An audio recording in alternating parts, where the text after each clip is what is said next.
Puji Tuhan, sebelum kita masuk dalam renungan kebenaran firman Tuhan yang akan kita sama-sama terima pada hari ini, kita akan berdoa terlebih dahulu. Terima kasih Tuhan untuk kasih setiamu yang kami rasakan tidak pernah berubah. Tuhan, kasih-Mu terhadap kami orang-orang yang berharap kepadamu. Biarlah Tuhan tolong kami sebelum kami mulai hari ini, kami mau diisi lagi dengan kebenaran firman-Mu. Tolong kami supaya kami tidak hanya mau mendengar, tetapi kami pun berusaha untuk melakukan setiap firman-Mu dalam kasih kami terhadap Engkau. Terima kasih Tuhan, dalam nama Tuhan kami Yesus Kristus kami berdoa mengucap syukur. Haleluya, amin.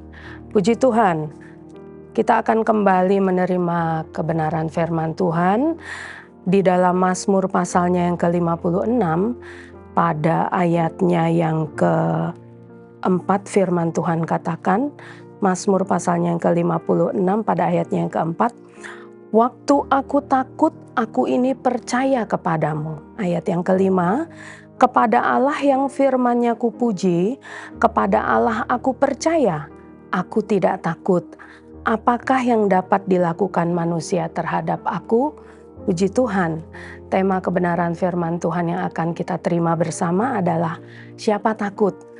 Bapak Ibu Saudara yang terkasih dalam Tuhan Yesus Kristus, siapa manusia di dunia ini yang tidak pernah merasakan takut? Saya yakin dan percaya bahwa kita semua pernah mengalami hal tersebut dalam kehidupan kita. Bahkan saya sendiri pun pernah merasa, bahkan mengalami ketakutan itu ketika sesuatu terjadi dalam kehidupan saya. Bahkan seorang Daud sendiri yang adalah seorang raja dengan kedudukan yang tinggi, dengan fasilitas yang lengkap, dia pun pernah mengalami hal tersebut di dalam kehidupannya. Tetapi sebenarnya rasa takut ini adalah satu peristiwa alami yang memang biasa terjadi kepada diri kita, kepada manusia, karena ini adalah merupakan respon dari otak kita terhadap ancaman yang bertujuan ingin melemahkan kita, ingin membuat kita khawatir, dan rasa takut ini juga merupakan respon pertahanan diri kita sebenarnya untuk kita bisa merasa lebih aman lagi menghadapi segala sesuatu yang datang di dalam kehidupan kita. Biasanya rasa takut itu datang memang karena sesuatu yang terjadi di luar dari diri kita, di luar tubuh kita, tetapi juga bisa terjadi karena pemikiran-pemikiran kita. Bahkan sesuatu yang akan terjadi, belum juga terjadi di dalam kehidupan kita. Kalau kita memikirkan hal tersebut, kemungkinan-kemungkinan besar yang akan terjadi, itu juga bisa menimbulkan rasa takut di dalam diri kita.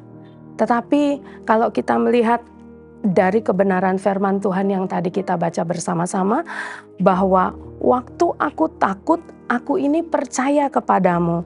Jadi langkah tepat Daud ini adalah satu langkah yang luar biasa sekali. Memang di dalam kemanusiaannya dia mengakui bahwa ada saatnya dia merasa takut.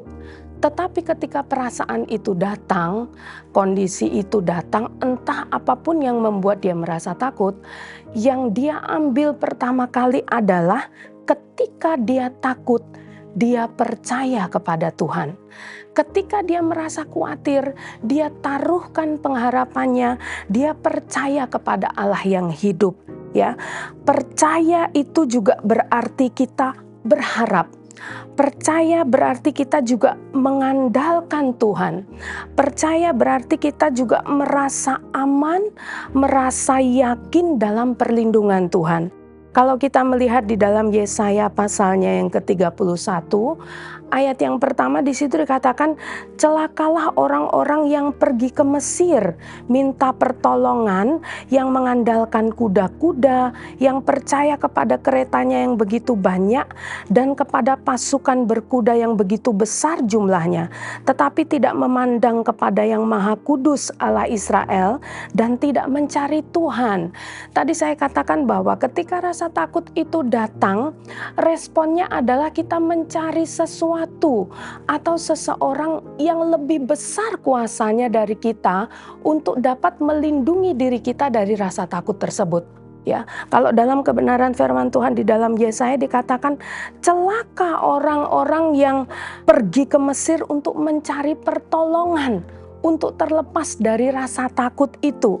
Orang-orang yang mengandalkan kuda-kuda, yang percaya kepada kereta-kereta, yang percaya dan berharap kepada sesuatu yang kuasanya hanya terbatas karena mereka juga makhluk hidup yang sama seperti kita, pada akhirnya akan selesai waktunya. Firman Tuhan katakan di dalam Yesaya pasal 31, kita melihat di dalam ayatnya yang ketiga, sebab orang Mesir adalah manusia, bukan Allah, dan kuda-kuda mereka adalah makhluk yang lemah, bukan roh yang berkuasa. Apabila Tuhan mengancungkan tangannya, tergelincirlah mereka, tergelincirlah yang membantu dan jatuhlah yang dibantu, dan mereka sekaliannya habis binasa bersama-sama. Kekuatan yang terbatas.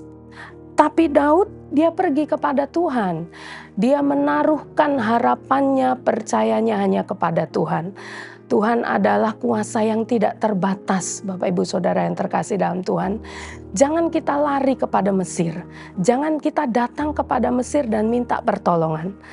Kalau kita datang kepada Tuhan, Dia yang akan sanggup untuk membebaskan kita, menolong kehidupan kita, memberikan rasa aman dalam kehidupan kita. Daud juga katakan di dalam ayatnya yang kelima dari Mazmur 56, kepada Allah yang firman-Nya kupuji, kepada Allah aku percaya, aku tidak takut. Apakah yang dapat dilakukan manusia terhadap aku? Percaya kepada firman-Nya, kepada Allah yang firman-Nya kupuji. Daud mengagungkan, memegahkan kebenaran firman Tuhan itu dalam kehidupannya. Karena dia sendiri merasakan dan membuktikan bahwa janji Allah itu tidak pernah berubah dalam kehidupannya. Kita sebagai orang-orang yang masih hidup melakukan segala aktivitas kita di atas muka bumi ini, Bapak Ibu Saudara, kita tidak bisa menghindari tantangan ataupun masalah yang datang dalam kehidupan kita. Semua itu akan terus datang kepada kita sampai kita selesai pekerjaan kita, tugas tanggung jawab kita di atas muka bumi ini. Tetapi yang kita harus sikapi adalah ketika masalah itu datang, ketika persoalan itu datang, ketika rasa takut dan khawatir itu datang, apa yang harus kita lakukan? Biarlah kita mengambil keputusan atau langkah sama seperti Daud. Dia menaruh percayanya hanya kepada Tuhan. Kita tidak bisa singkirkan tantangan, tetapi kita bisa hadirkan Tuhan di dalam kehidupan kita dengan kuasa yang tidak terbatas, dengan kuasa yang senantiasa sanggup untuk menolong kita kapan saja. Yang dibutuhkan dari kehidupan kita adalah percaya. Taruh segenap hidupmu ke dalam tangan kuasa Tuhan. Ya, Mazmur pasalnya yang ke-37 ayat yang kelima, firman Tuhan katakan, serahkanlah hidupmu kepada Tuhan dan percayalah kepadanya, dan Ia akan bertindak. Jangan ambil lagi ketika kita menyerahkan. Serahkan saja sepenuhnya, maka Dia akan bertindak, menolong kita tepat pada waktunya. Kalau kita punya Tuhan, siapa yang akan melemahkan kehidupan kita? Siapa yang akan membuat kita takut? Tantangankah? Masalahkah? Semua boleh datang. Tetapi hadirkan Tuhan dalam kehidupanmu. Haleluya, puji Tuhan. Tuhan tolong kita semua. Kita akan berdoa. Terima kasih Tuhan, kami bersyukur untuk kemurahan-Mu bagi kehidupan kami. Kami yakin dan percaya firman-Mu ya dan amin ya Tuhan. Biarlah Tuhan akan senantiasa tolong kehidupan kami apapun yang saat ini kami hadapi. Jemaat Tuhan sedang hadapi, mereka yang sedang mendengarkan, melihat tayangan ini, kalau ada dalam masalah, kalau ada dalam sakit penyakit, kalau ada dalam kesulitan yang besar, Tuhan Engkau ada di sini, tetapi Engkau juga bersama dengan jiwa-jiwa yang haus akan Engkau. Dengan mereka yang saat ini mungkin sedang merasakan ketakutan, tetapi kami tahu Tuhan, firman-Mu ada. Firman-Mu menguatkan, Firman-Mu menolong, Firman-Mu menopang, Firman-Mu membebat, bahkan menyembuhkan segala sesuatu yang sedang dialami oleh umat-Mu yang senantiasa berharap bersandar hanya kepada Engkau. Terima kasih untuk kebenaran firman Tuhan yang datang dalam kehidupan kami, sertai dalam setiap langkah hidup kami Tuhan. Kami mau berjalan bersama dengan Engkau, karena ada kemenangan dalam setiap kami mentaati firman Tuhan dalam kehidupan kami. Terpujilah akan nama-Mu, terpujilah akan Engkau. Di dalam nama Tuhan kami Yesus Kristus kami berdoa mengucap syukur. Haleluya. Amin. Bersama Yesus aku kuat.